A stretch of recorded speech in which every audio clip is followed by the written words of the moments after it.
Всем привет! Мы с вами уже очень давно не виделись. Последнее видео на канале вышло 8 месяцев назад, и оно было про нашу поездку в Лондон. Это была наша первая поездка. Мы здесь провели всего 1 неделю, делали документы, немножко познакомились с городом и уехали. Да, и наконец-то наш депрессивный период по поводу переезда прошел, и мы готовы делиться тем, как мы тут живем и как мы переехали в Великобританию. Сегодня уже 7 месяцев, как мы здесь живем.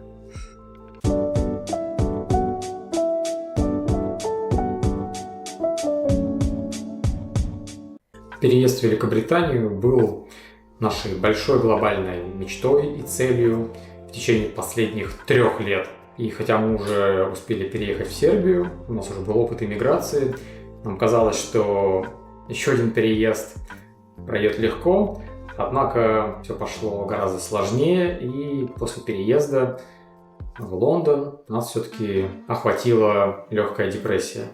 Да, ведь в Нови-Саде у нас остались друзья, был налаженный быт, у нас были хобби, мы занимались спортом. Там все было нам привычно, даже несмотря на то, что мы не говорили по-сербски.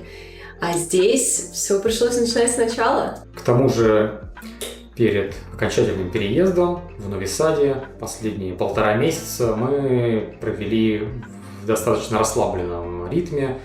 Мы старались больше общаться с друзьями, больше отдыхать. После переезда в Лондон нам сразу нужно было решать множество бытовых вопросов. Оформлять всякие контракты, банковские счета, покупать мебель в квартиру. Но о том, как мы обустраивали квартиру, мы расскажем уже в следующем видео. А сейчас мы хотим вспомнить о том, как мы переезжали и как прошли наши последние моменты жизни в Сербии.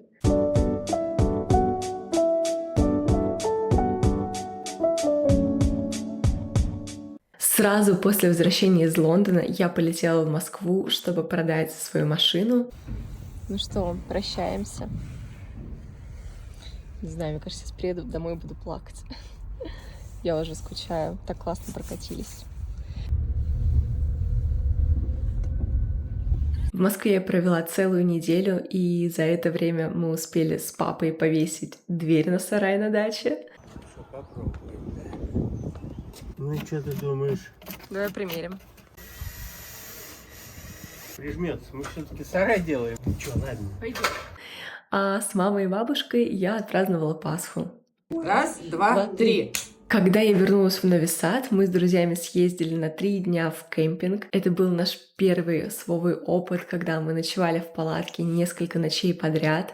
И нам настолько понравилось, что на свой день рождения я попросила подарить мне снаряжение для похода. Без шуток, весь мой виш-лист состоял из штучек для кемпинга. И в начале июня я отпраздновала свое 29-летие, и там мне подарили все эти подарки. Я до сих пор пребываю в шоке.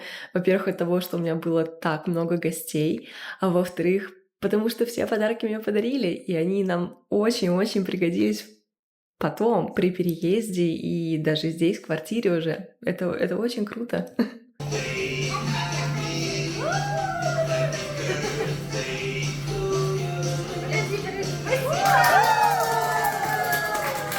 У меня вчера был день рождения, у меня все еще осталась укладка.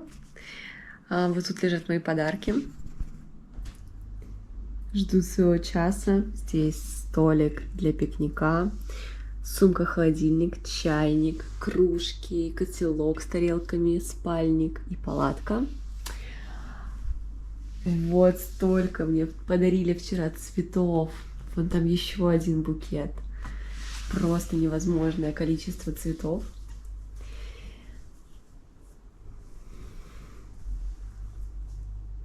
Такой вчера был великолепный день.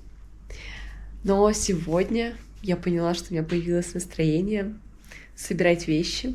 Так что я достала коробки с балкона и потихонечку уже собираюсь. Спустя 2 недели после Настиного дня рождения настал час отъезда. Мы переезжали на машине, поэтому могли взять много своих вещей. Без мебели, конечно. Тем не менее, мы взяли книги, одежду. И целую коробку посуды, которую я сделала на гончарных мастер-классах. И казалось, что это с легкостью все поместится в универсал, но он был забит просто под завязку. Такой пустой стеллаж. Остался мусорный пакет на кухне. Все это мы сейчас позавтракаем и берем. Очень грустно прощаться.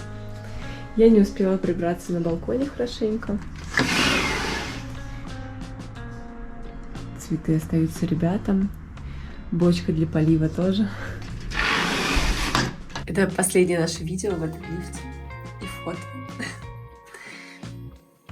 Ники! Я еще не видела машину, так что сейчас будет откровение. Вова говорит, что там вообще нет места.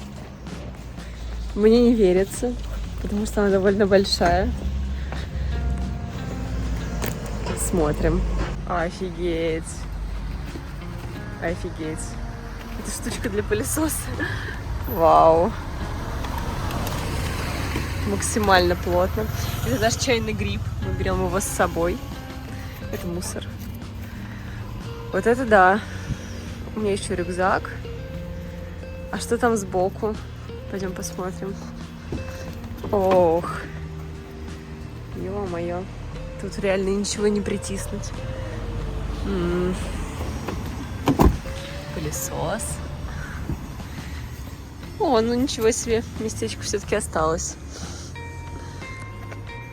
В первый день нашего путешествия мы запланировали проехать половину пути. Мы должны были остановиться на отдых где-то в середине Германии. А по плану мы хотели остановиться в кемпинге, чтобы переночевать в нашей новой палатке. Дорога должна была занять около 10 часов, плюс остановки на отдых. Поэтому мы выехали из Нови Сада, немножко проехали по Сербии, прошли границу с Евросоюзом в Венгрии и дальше ехали по хорошим дорогам без особых проблем. Да, для меня самым стрессовым моментом была подготовка документов для Мики. Я начитала всяких ужасных историй о том, что если будут неправильные документы, ее могут депортировать или посадить на карантин, или вообще еще хуже усыпить. Поэтому перед каждой границей я безумно тряслась. Эти документы было сложно получить, потому что в ветинспекции в Нови Саде мне сказали: приходите за сутки перед отъездом. И когда я пришла, оказалось, что у них нет новой формы этой справки для Великобритании. И они такие: мы не знаем, прокатит ли старая форма, попробуйте. В общем, да, я была на жутком стрессе. Плюс еще мы немного переживали, что нас на границе могут попросить открыть чемоданы или достать что-то из салона. Не хотелось бы, конечно, в этом участвовать, потому что достать что-то из машины и потом назад собрать был бы тот еще квест.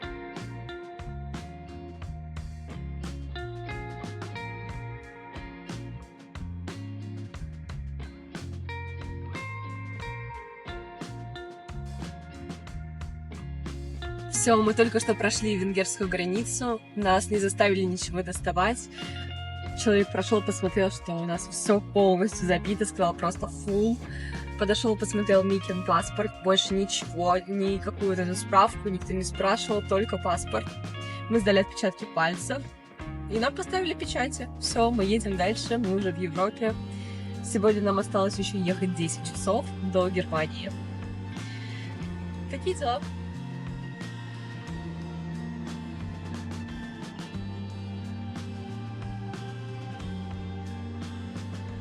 Мы уже на заправке в Австрии, только что прошли границу. В Австрии туалет нельзя оплатить по карте, только наличными, поэтому мне разрешили подлезть под турникетом.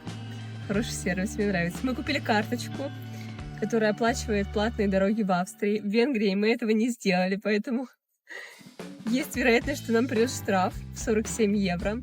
А в Австрии штрафы намного дороже, поэтому здесь мы уже купили. На самом деле, в Венгрии мы бы тоже купили, просто мы не знали, не видели пунктов, думали, что там будут такие же платные дороги, как в Сербии. Кряхтит. Но в Австрии мы уже позаботились. Вау, смотрите. Класс. Они такие огромные. Там не так заметно. Да, к сожалению. Мы заехали на заправку BP заправиться. И вот столько стоит полный бак. 88 евро, 43 литра дизеля. За литр... 1 литр. 2 евро. Что скажешь? Солидная цена. Уверенный прайс. Как вы уже поняли, наши страхи не оправдались. Мы вполне успешно, без проблем прошли границу с Венгрией, и нам оставалось только спокойно доехать до кемпинга. Остановились у дороги немножко размяться. Нам осталось ехать еще 2 часа. Еще мы узнали, что кемпинг закрывает шлагбаум в 10 вечера. Мы приедем только в 11, поэтому придется нам все, наверное, тащить руками до места, где мы будем спать.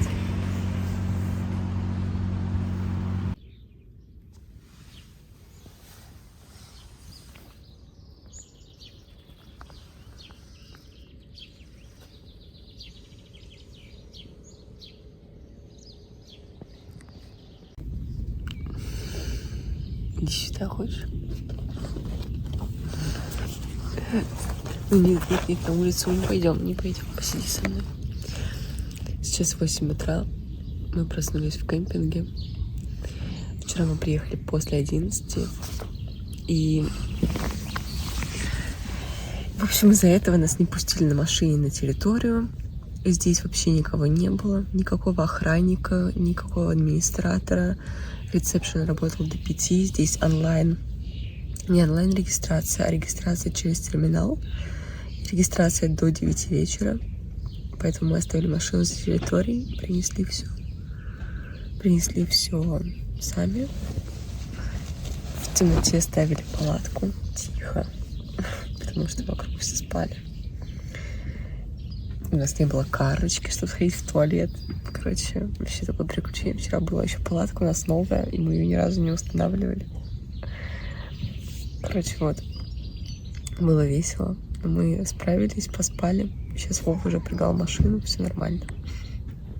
Вот это главный корпус. Здесь душ, туалет, ресепшн. А вокруг вот такие палатки и кемпинги.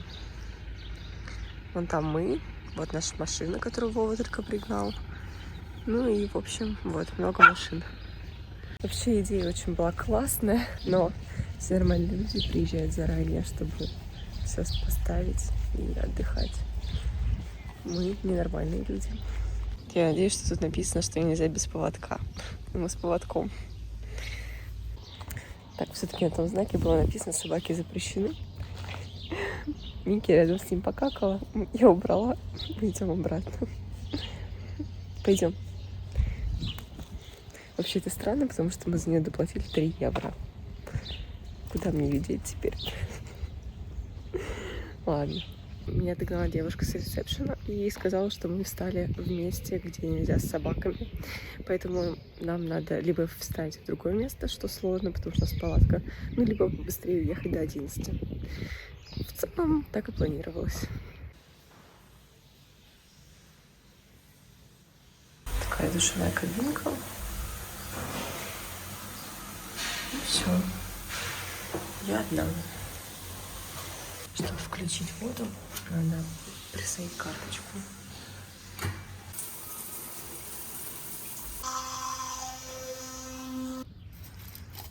Наши остатки еды со вчера. Это уже 8-й бутерброд за 2-й день. Больше я их не могу есть. Это все, что ты приготовила. Это все, что я приготовила. Вот это мой новый спальник, он очень мягкий, он безумно теплый. Мне так понравилось, сегодня было очень комфортно спать. Спасибо Маше с Виталиком, что подарили мне его на день рождения.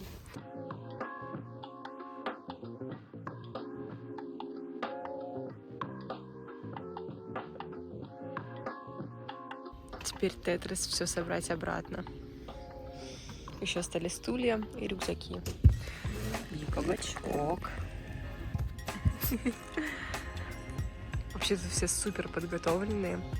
Вот у этих ребят есть спутниковый интернет.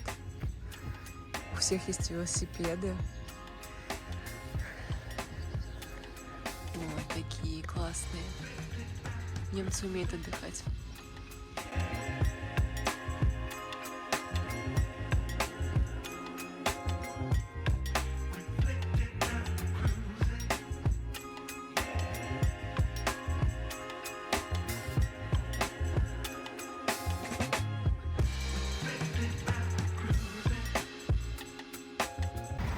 остановились перекусить. Вот такой ларек придорожный. Мы взяли водичку маленькую. Вот такие печеньки Лейбниц. Они там крошечные-крошечные такие. Сникерс и сэндвич с гаудой. Вышло это все на 14 евро. И 7. 14,7. Я подозреваю, что мы зарабатываем не в той валюте. Потому что переводить на рубли очень больно. Это 1500 рублей. За шоколад, сэндвич, печеньки и воду. Ужас.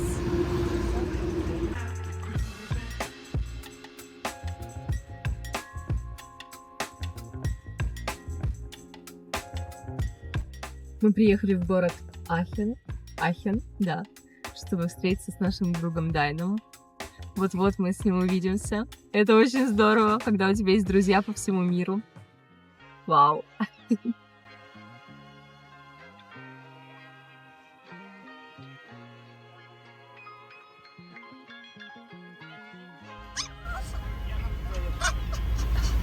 Привет, круглик, бублик. Я себе устроил подарок, и я до сих пор просто с ума схожу в этой машине. Я уже где-то километров 700 наездил с понедельника. Я просто катаюсь вокруг Кёльна по трассе, там типа 160-180. Просто слушаю немецкий рэп, у меня все офигенно. С Дайном мы дружим уже много лет. Еще в России мы с ним много путешествовали на всяких Волгах. Потом мы с Настей провожали его с женой в Сербию. Потом сами переезжали к ним в Сербию. В итоге мы проводили их в Португалию. И вот теперь мы встретились в Германии, чтобы он проводил нас в Англию. Все, давай, до новых встреч. Пока-пока! Видимося.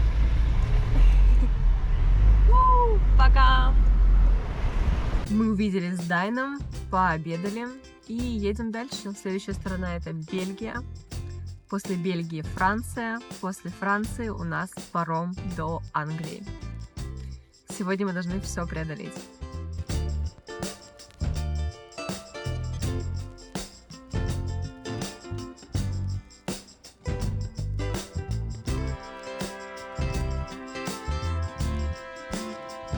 Мы прошли паспортный контроль во Франции, в порту. Мы зарегистрировались на наш паром. И теперь мы пытаемся найти, куда же нам дальше ехать. Ну вот, наверное, за этой же машиной желтой встанем. Да. В общем, в 22:30 отправляется наш паром. И мы уже вот-вот будем в Англии.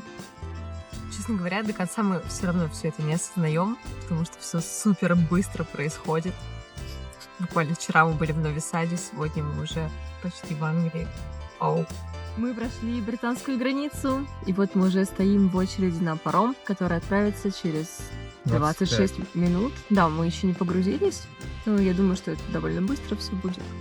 Нам уже двое написало человек, чтобы мы не забыли перестроиться и ехать по встречке в Англии. Наверное, довольно сложно после 20 часов дороги по правой полосе перестроиться на левую. Да, все правильно. Правосторонняя, левосторонняя. Через 2 часа узнаем. Да, через 2 часа узнаем. Хочется уже поскорее увидеть море, потому что все еще было не видно, только чайки летают. Кстати, на границе у нас попросили только Микин паспорт и только на французской границе. В Англии вообще ничего не смотрели.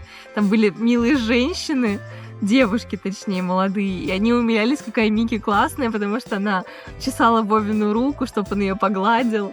Потом начала на них лаять, и они все такие «О-о-о!» и все смеялись. В общем, Мики очаровала всех, что они забыли посмотреть ее документы. Надеюсь, что в Англии по прибытии уже не будет никаких процедур, и как будто бы это все, весь стресс как будто бы закончился уже. Вроде бы да, можно выдохнуть. Передай привет поисковым псам.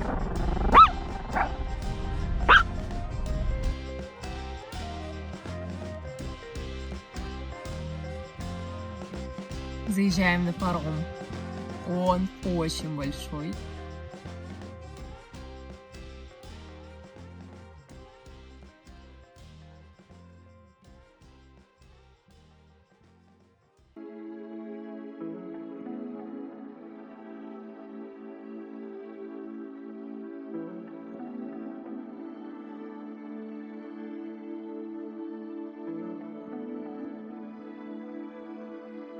Едем домой!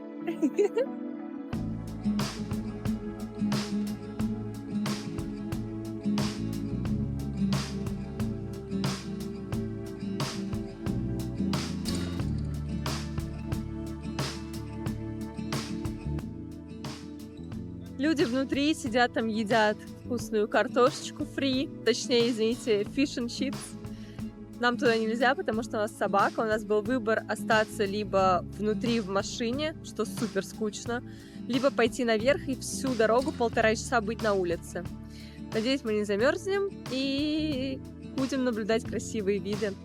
Солнце уже садится, надеюсь, мы чуть-чуть увидим хотя бы скалы Дувра. Их видно вдалеке, тоненькой полосочкой. Хотелось бы увидеть поближе.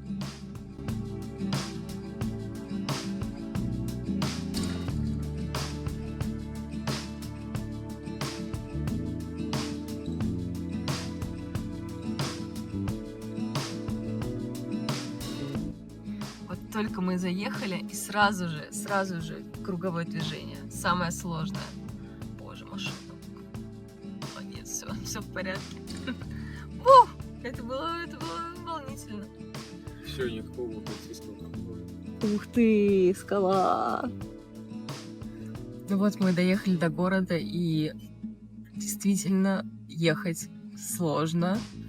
Голова уже устала, и кажется, как будто бы все едут по встречке. Хорошо, когда впереди кто-то тебя есть, и ты просто едешь за ним. Но когда никого нет впереди, это очень странно. На трассе так не ощущалось. Хотя на трассе тоже было странно, ладно. Но в городе страшнее. Теперь, спустя время, я понимаю, почему у меня произошел такой сильный откат, и я свалилась в депрессию, потому что до этого моя жизнь была насыщена кучей ярких моментов, временем с друзьями. После переезда и после того, как мы закупили всю мебель в квартиру, то есть сделали какие-то важные дела, я осознала, насколько мне здесь одиноко. Ну да, по уму можно было бы, конечно, сразу пойти в спортзал, заставлять себя выходить из дома, общаться с новыми людьми, но мы на самом деле достаточно устали и от переезда, и еще я осознал, что у меня накопилась усталость за предыдущий год, когда я много готовился к подаче на документы, на эту визу. Это тоже был стресс, он копился. Когда мы переехали, я решил, что надо просто отстать от себя, дать случиться грустным мыслям, просто дать себе время перестроиться. Поэтому мы катались на велосипедах по городу, мы ездили на океан.